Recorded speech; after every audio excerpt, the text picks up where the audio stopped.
Hi, this is Gayle from BERNINA of Naperville. And you know what I always say? Every day here at BERNINA of Naperville is like a cup of cheer. And I don't mean cheer camp. I mean a cup of cheer. All right, so welcome to our first installment of our Cup of Cheer videos. So this is video 1, and this one is all about cutting and organizing and prepping and stitching all of these easy little blocks with the cute inspirational words.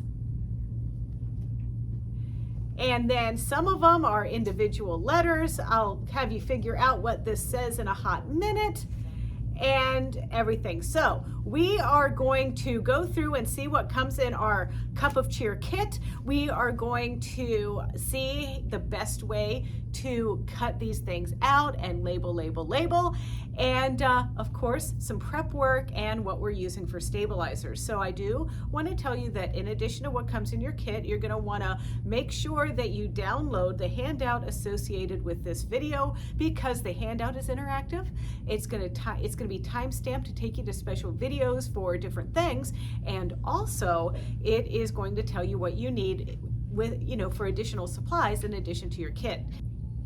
Because I'm using a heavyweight tearaway stabilizer and some SF101. Those are the key things that you're going to need, especially for lesson 1. We're going to introduce a couple of other products as we get further along. So this is a 4-part class, this being the first part. Part 2 premieres in September, part 3 in October, and our last one is in November, so you can be ready to start filling this little guy right in time for the holidays. So we've got little time and lots to do it in.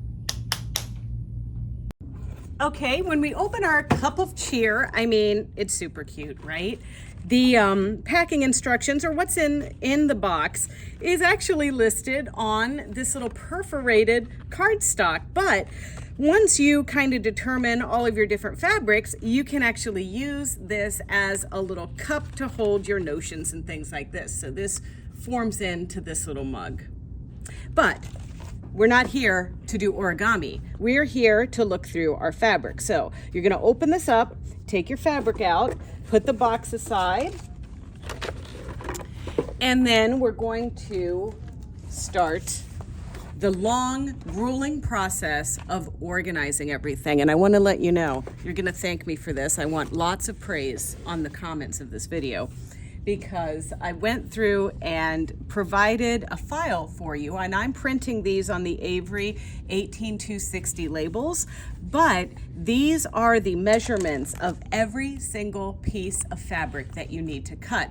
It's just up to you to organize them into baggies however you want. Now, I am not, the pattern here actually tells you that you're gonna need 47 clear bags. I'm not doing that. I'm not going to do all my little blocks in each different baggie.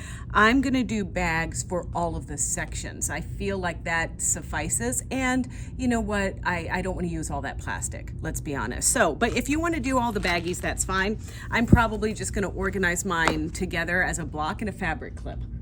I've got 47 of those quite easily, and they're recyclable and reusable, right? So I have these, some of these aren't in order, but you do have a sticker for every piece. So just keep that in mind. And then we're gonna just start by opening the book to the cutting.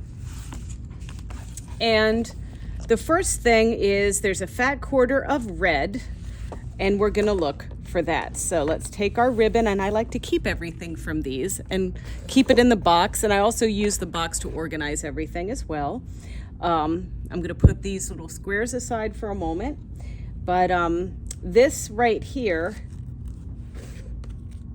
this bigger or this larger piece here, this is actually the outer border, so you're gonna fold that up and also put that in the box. And then we have, let's see what else we have going on here. So this is the inner border, but you don't want to use your fat quarter piece for that. You actually want to use this quarter yard piece that's with the fabric. So we're going to put that aside. That's the inner border. Although they do tell you what you need for a binding and a backing, the kit does not include the binding and backing, but I'm sure you'll be able to find something totally awesome here at the store, or maybe even have something in your stash that you can bind or back this with. So now let's take the rest of the kit together, and I've organized them by small to large. So these square pieces are considered scraps, and they do align with the pictures that are in the instructions. These pieces here are the fat 16ths, and the fat 16ths are 11 inches by 9 inches. Then there are fat 8s, which are 9 inches by about 22 inches. So here are the fat quarters. Now I want to draw your attention to something.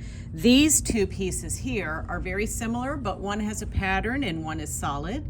This is your first fabric. This one is this one here, the fat quarter 500-CIBE.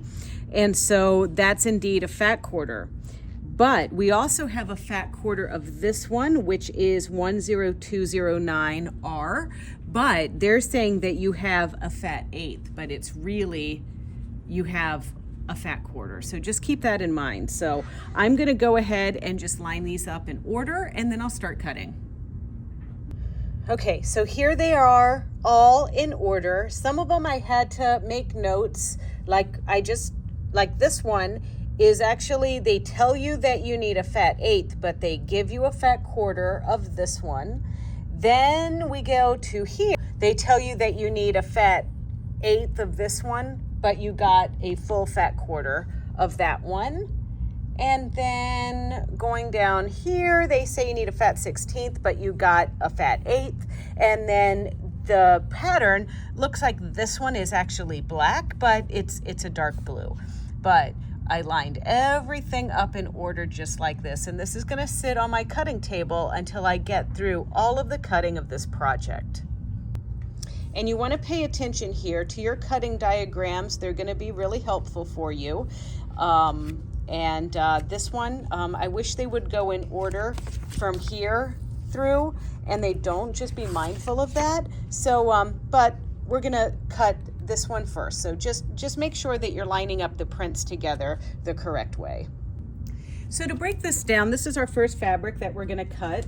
When you look at your instructions here for the cutting diagram, I simply just go by their instructions and I'll cut. Like for instance, I folded my fabric in half here. So this is the 18-inch part of the fat quarter, and this is the 22-inch part. So I folded it in half so it makes it easier for me to cut. And I'm just gonna cut some strips first. So I'm gonna cut a 3.5-inch strip, then a 4.5-inch strip, and an 8.5-inch strip according to this diagram. You may wanna take another ruler to get that straight edge and line it up just like this so everything is nice and straight on that fold, and then stack your rulers to get that clean edge without crossing your hand over. And you would just do it like that, for instance. And now I'm going to cut that 3.5-inch piece.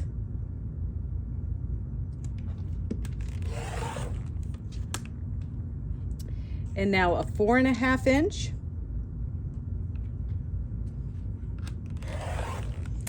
And then finally the 8.5.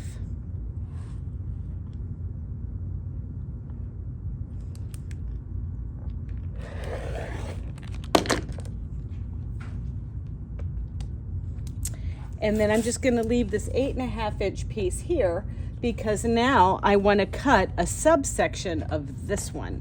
So this one is going to be 5 inches by 8.5. And don't forget to have your labels ready for this.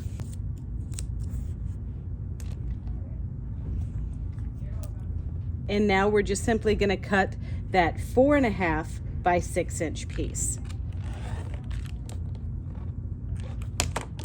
And that's all that we have from that 8.5-inch strip. So now we're going to go back to the other strips and cut those. All right, so now our red is labeled, and just like I did the red, you're going to continue with the other pieces.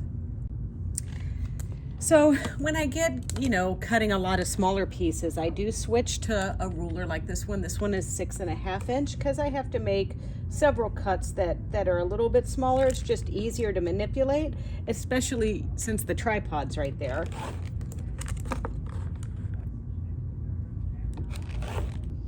So now that we've got all of our pieces cut, we're going to look in our instructions now and find fabric one.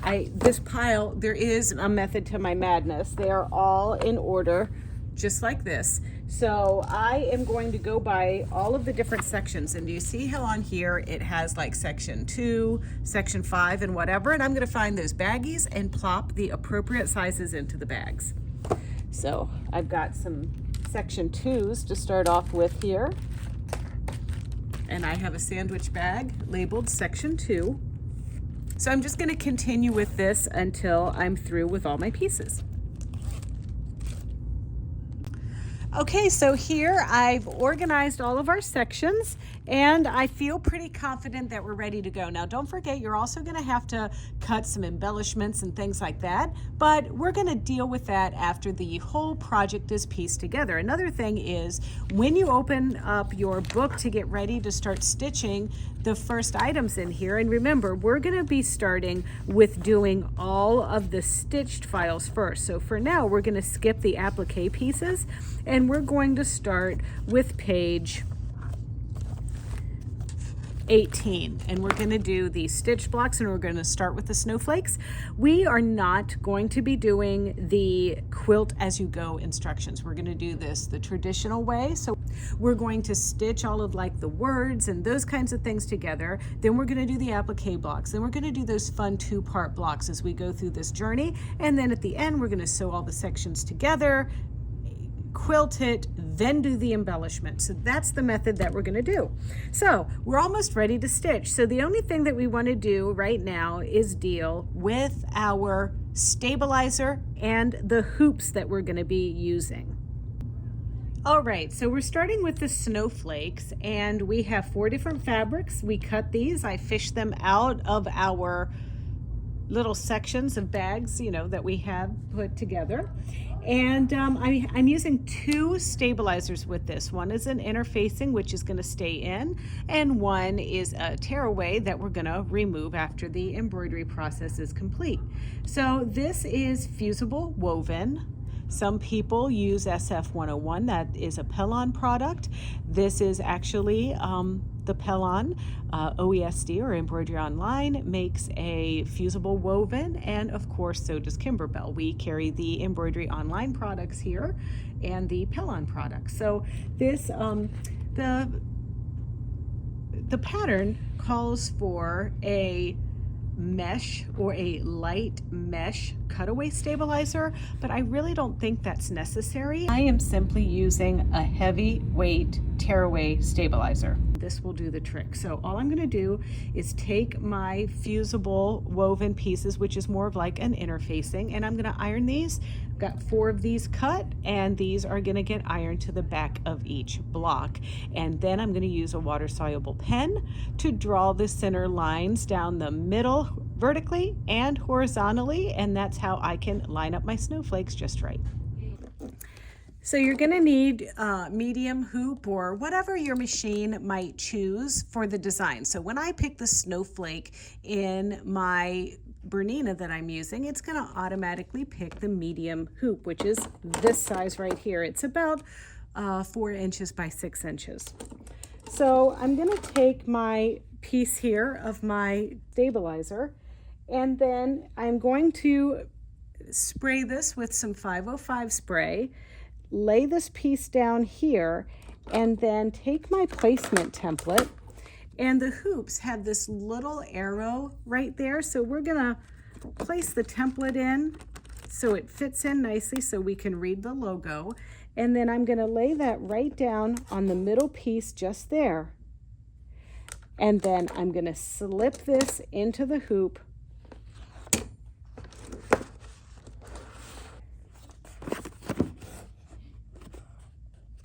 Okay, so now I want you to notice that when I hoop this up, it's slightly askew, but it's still very straight. So that's just going to allow me to wiggle this into that center position just there like that. And even if I didn't do that, there's a little bit of wiggle room here when we go to square it up once it's all embroidered and the stabilizer's removed. So this is ready to go over to the machine and stitch it out. And don't forget, you're going to do this way with our other 3 pieces just here. I guess the final thing to really think about is what color threads do we want to use? All right, that was an easy decision. So I'm going to do these snowflakes in 2 colors. On my kind of mint and my gray snowflake here, I'm going to do this color. For those of you curious, this is Isocord 5115.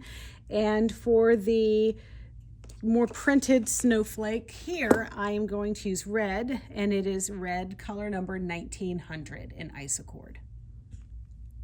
Okay, so I've selected the snowflake. There's no need to enlarge or reduce it, but as you can see with this, we want to try to get this started in the center as best we can. So I'm going to attach my medium hoop because I've already calibrated everything and it's ready to go for stitching. And then I'm going to use just my regular pinpoint placement here to center it.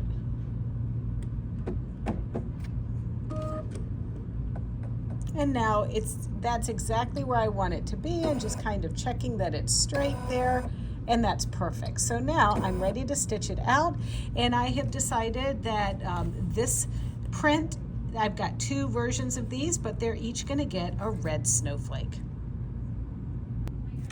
All right, so this is our final one that's stitched out here. It's cute. So what we're going to do is we're going to remove the stabilizer by easily tearing it away, and then I'm going to press it. And I have like this pressing cloth that I like to use for dense. I mean, this isn't that dense, but it'll help keep anything that might have gotten a little puckery when we stitched it out nice and flat.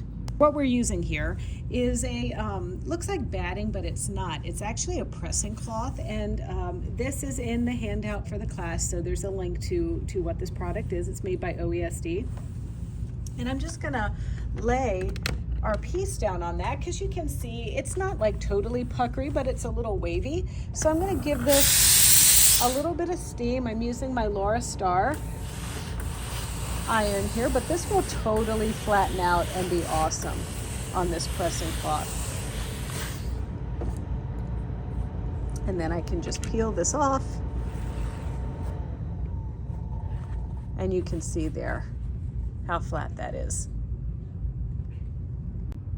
And once you have all of your pieces embroidered, it's going to be time to trim them down. Now these started off as 6.5 inches, but we're going to trim them to 4.5 inches. Now, honestly, Kimberbell makes some frames that you can use to kind of center your pieces and trim them down. But something like this, I just use my regular 6.5 inch ruler, and I'm just going to line this up. And actually, I'm going to use the 2 1/4 mark right through that snowflake, and the 2 1/4 mark right through that intersection of the snowflake just there. So we can see here the 2 1/4 line runs through there, and then the 2 1/4 line on the ruler runs through here. So I'm just straightening that up and trimming.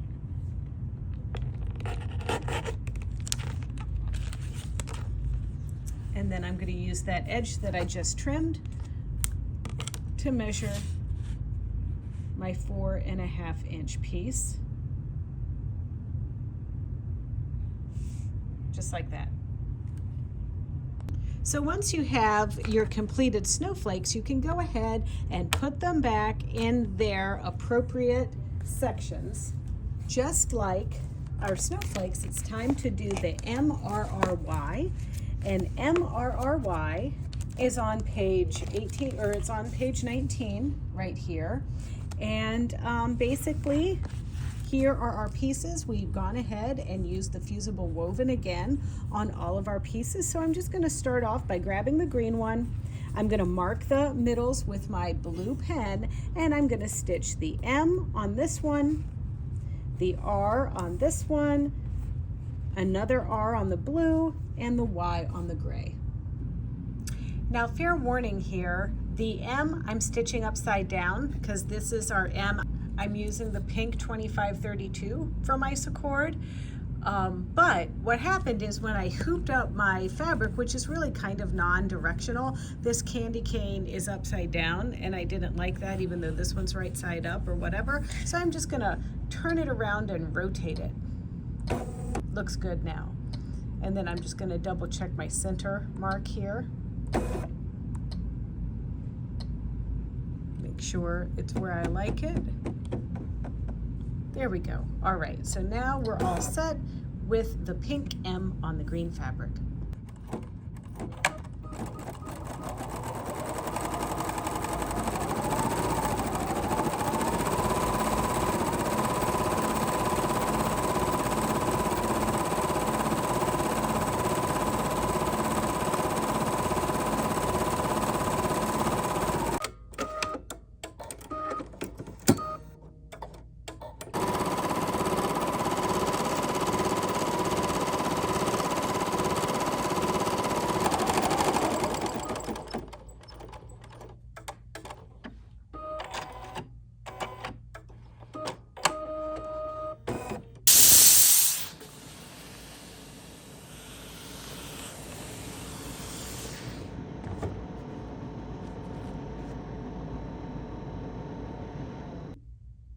Okay, so here's our Mary without the E. So the E is done separately.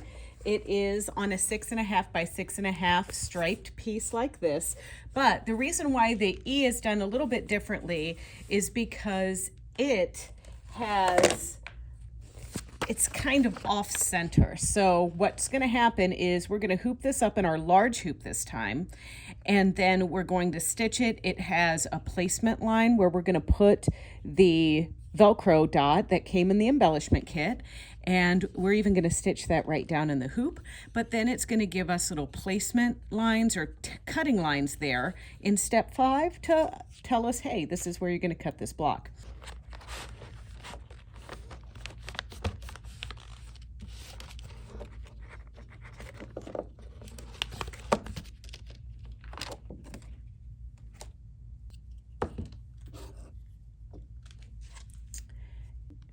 Now, before I proceed, I want to make sure that I grab the right hook and loop tape. So you get 2 sizes in your embellishment kit. And for this one, the pattern is calling for the 3/4 inch, which is this one right here. We want to be sewing the loop part down, which is the fuzzy bit, and the hook part, that's the little nylon hooky bits. Those are going to be sewn to the holly, and that is a 3-dimensional advent part. So I'm going to grab just the loop part and put that aside for our project. Okay, so we're stitching the E, and I did tape the piece down. This is the expert tape that's easily removable. And once the E stitches out, I'll do the numbers, and then I'll just follow the prompts and show you how cool it is to do that Velcro piece. Color number 3, and it's time to do the placement stitch for the Velcro, which I have right here. And don't forget, it's the fuzzy one, not the loop one that we're putting down. I'm just going to stitch it out here in our navy, just so that, you know, you can see where it's putting it. But I am going to change the color to white for the tack down stitch on this.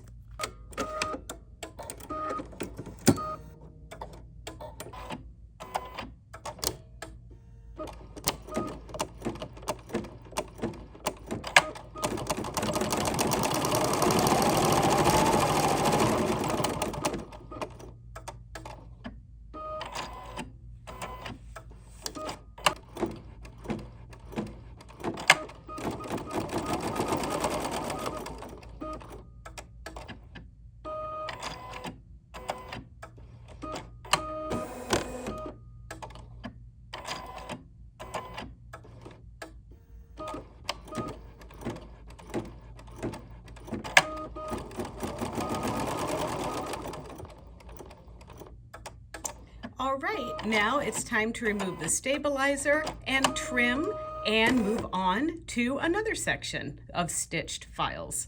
I am leaving the stabilizer on to trim this one just because, you know, this is still going to be 4.5 inches. But I'm just, you know, kind of trying to gear where this is going to be trimmed.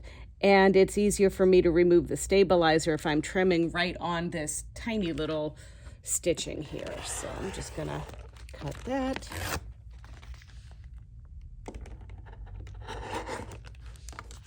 And that, and now turn it around and do 4.5 inches.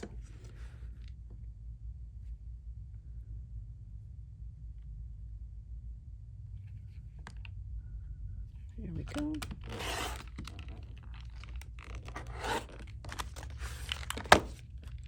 And now I'm just gonna gently remove the stabilizer and press it on my pressing sheet.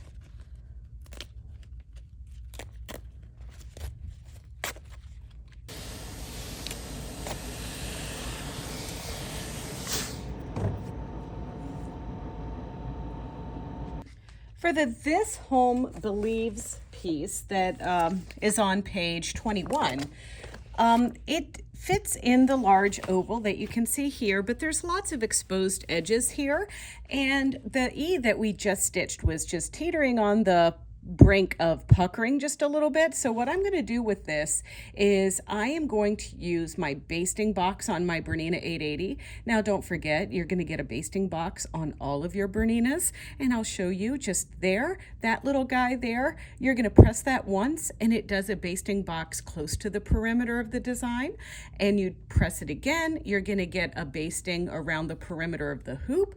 Press it again and it removes it. So we want the perimeter close to the embroidery design. So I have put fusible woven on the back of my 8.5 by 6.5 inch block here. I've picked my design, added the basting, and we're ready to go. And I'm doing this design with our green number 5813 and the red 1900. So when we stitch this basting box out, I like to give myself a little tail here. I also like to put my needle down and bring my needle up so that I can pull the bobbin thread up through, and that's just going to help me hold on to this, because sometimes with basting those little tails get away from you. So as this stitches out and finishes up, just be mindful that we have a few others that are stitched just this way.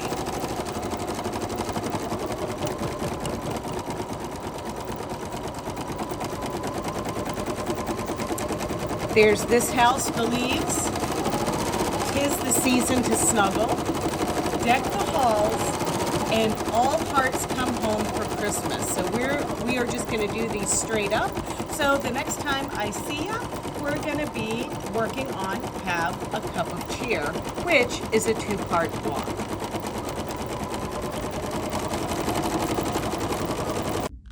All right, let's take this out of the hoop. Let's use our little scissors to trim the basting line that we created on our machine.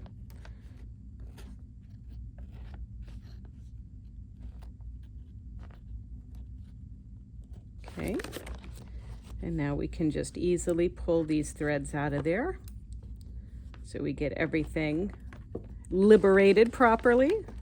There we go. And now I'm just going to gently peel the stabilizer again. And if there's any kind of left back there, we can just grab that easily with our fingers. And then some of these areas, some of you might like actually enjoy picking out these little bits.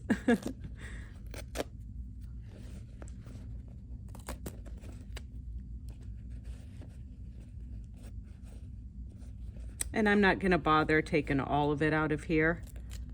It's fine. It'll soften up. All right, so I'm going to give it a little pressing. And now, after it's been pressed, I'm going to trim. Now, one of the things I want to tell you about a little bit is that this is in the instructions when it comes to the trimming. You know, Kimberbell, of course, they love their little orange pop rulers and everything. And if you have those, that's completely fine. but I'm really happy using my rulers like this. And so this is going to be ending up finishing at 6.5 inches wide and 4.5 inches tall. So half of 6.5 is 3.25. So I'm just lining my 3.25 inch edge up there like that, and I'm going to trim. And then I'm going to do the same thing over here on this side, 3.25. And this ruler happens to be 6.5 inches wide, so that works out nicely. And then half of 4.5 is 2.25, so I'm going to line those up just there like that. And then of course I'll do the bottom.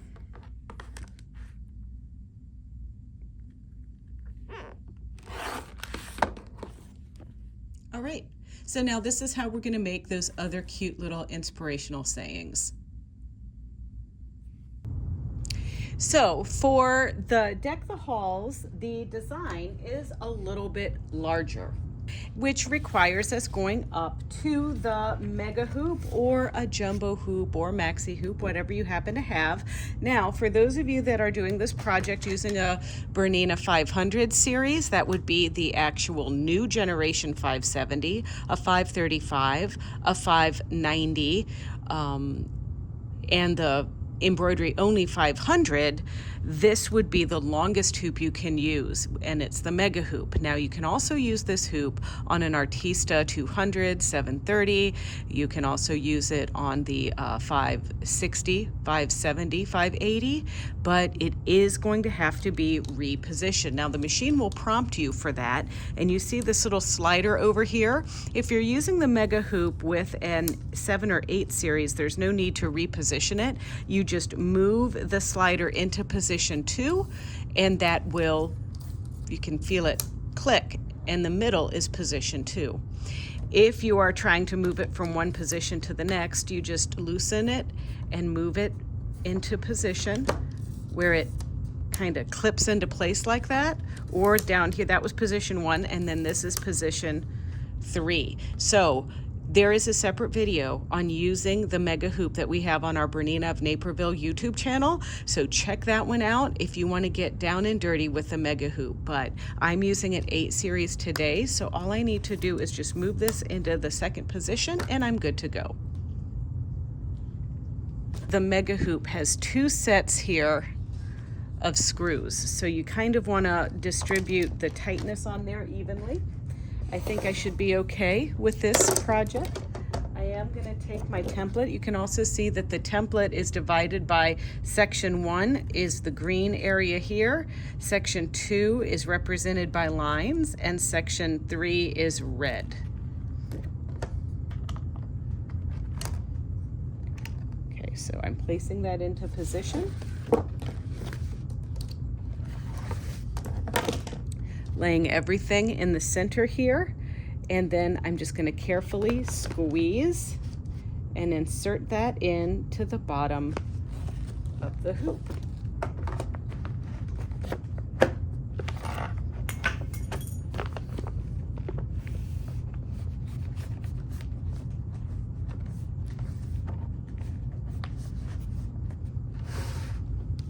Okay, so then once that's in there, make sure it's in there nice and tightly.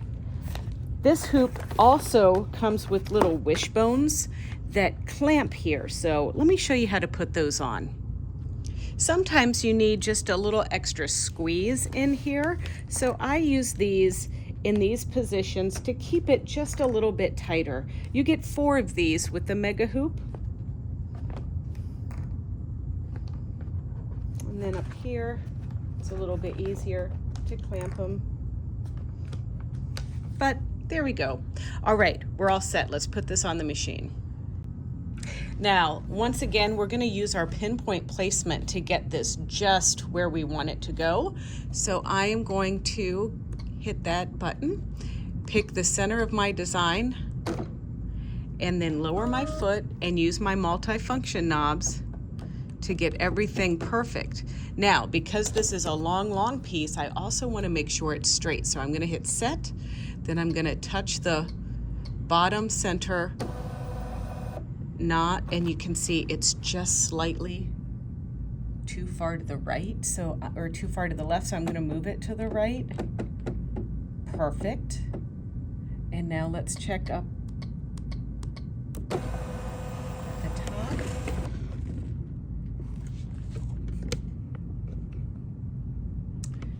And it looks pretty good to me, so I'm going to go ahead and say set and stitch out the basting stitch. And remember, when I do the basting, I'm going to take my thread, pull my needle up, and that's going to help me pull my bobbin thread to the top and hold on to it while we baste.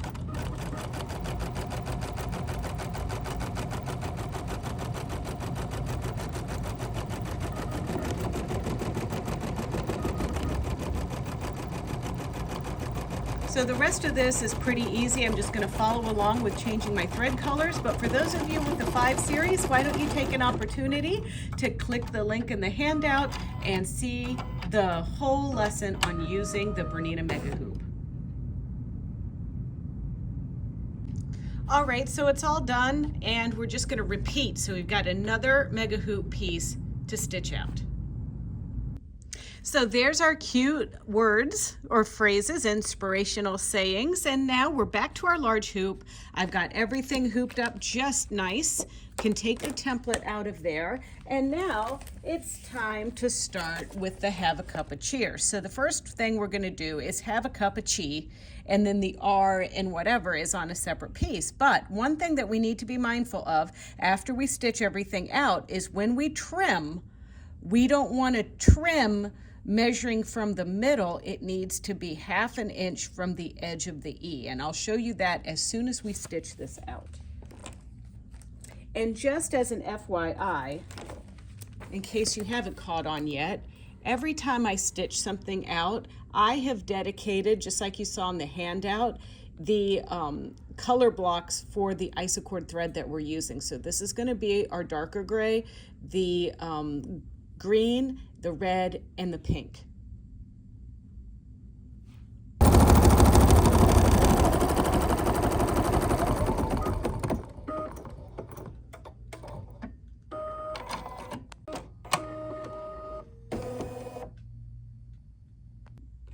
Okay, so easily take this out of the hoop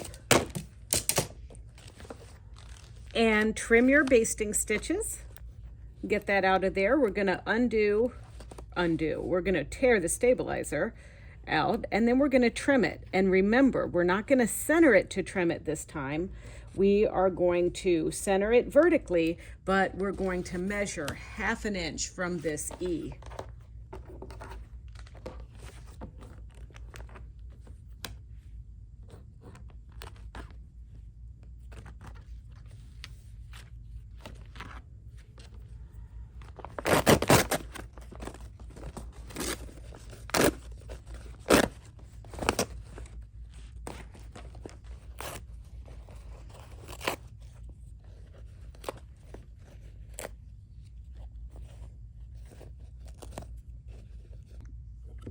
So I'm going to line up my ruler at the 1/2 inch line, which is right there, and trim.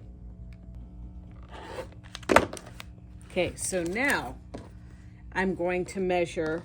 This needs to be 6.5 inches from here to here, so we're going to go ahead and measure that at the 3 1/4 and trim this. And I'm just using a larger ruler to measure our 8.5 inch width. All right, so it'll look offset to you, but don't worry, that's how it's supposed to be. Now on with the R, and the R is just like the E that we stitched out in Mary, where it's got like a little bit of Velcro on it and everything. So we're just going to do it here it is. Now, I do want to point out to you where it says fabric glue here. I don't think you need the fabric glue because the embellishment kit has provided us with 3/4 inch Velcro that has the little sticky stuff on it. So be mindful there. But I do want you to make sure that you use that larger Velcro dot, and you're going to use the loop side, and the hook side stays for the Advent ornament. So I'm going to just stitch this up, and we're almost there. We are almost there for this month. All right, so like we did before, there are some little registration marks that you can see just there and there. That was the final stitch on this R. So all I'm going to do is trim this to 6.5 inches wide, and I'm going to do it trimming right along that guide on the right side, and then I'm going to do the same thing on the left side. And I'm not taking the stabilizer off yet because it's just easier to do it at this juncture. And so now the piece also needs to be 6.5 by 6.5 both ways. So now I'm going to do my 3 1/4 right here, trim, and 3 1/4 from the center and trim. And now I'm going to use my scissors to pull out these basting stitches. So I'm just trimming that bobbin on the basting.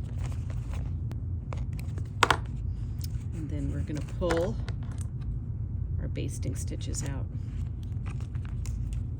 And then we'll remove our stabilizer, press, and put this with the others. And then just with a little visit to some of these smaller 2 items that are left, there's the wreath and the tree. You totally have this. I believe in you. And so we'll be done for this month's installment. And it's important that you keep up with class, you know, because if you don't, then your Advent will not be complete by December 1st. As you can see here, I've stitched all of the wreaths, and all that's necessary now is to just trim on that cutting line that was created. So I'm just gonna go right on that line and cut.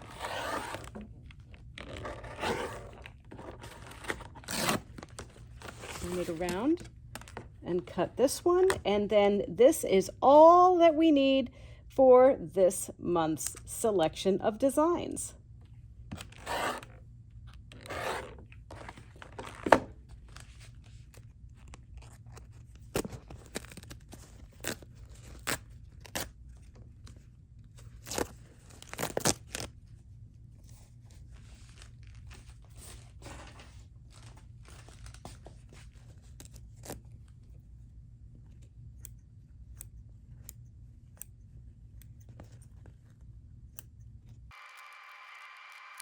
Okay, do you think you can handle this? I totally have faith in you, and I think you can do this. And you know what else you need to do?